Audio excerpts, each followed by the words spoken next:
ভালোভাবেই সে মান্না ভাইয়ের জায়গাটা দখল করতে আসছে। মানে প্রস্তাব করতে যায় নাই, গানেও যায় নাই, কোনো দৃশ্য একটার পর একটা দৃশ্য, একটা আওয়াজ ছিল না, আসিতেছে আসিতেছে। কতটুকু ফুটিয়ে তুলেছি ক্যারেক্টার, বাট আমার মানে ওই সিকোয়েন্স আমাকে কাটিয়েছে। এটা হচ্ছে রাসেল মিয়ার রিলিজপ্রাপ্ত গোয়ার সিনেমার হল রিঅ্যাকশন। আগে যে মান্না ভাইয়ের ছবিগুলো দেখে ভালো লাগতো, ওই টাইপের একটা গল্প। বাংলাদেশে আমার মনে হয় যে প্রথমবার এত সুন্দর একটা মুভি দেখেছি অনেক বছর পরে, তাও হলে।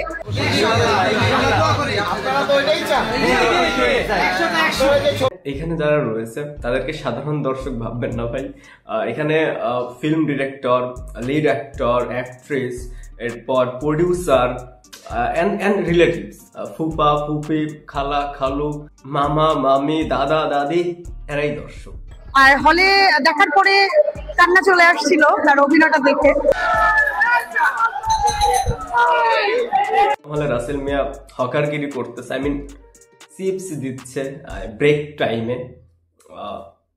একটা সত্য কথা বলি, এমনিতেই আমাদের বাংলা ফিল্মের যে অবস্থা খুবই বাজে, আর যতটুকু বেঁচে আছে সেটারও রাসেল মিয়া।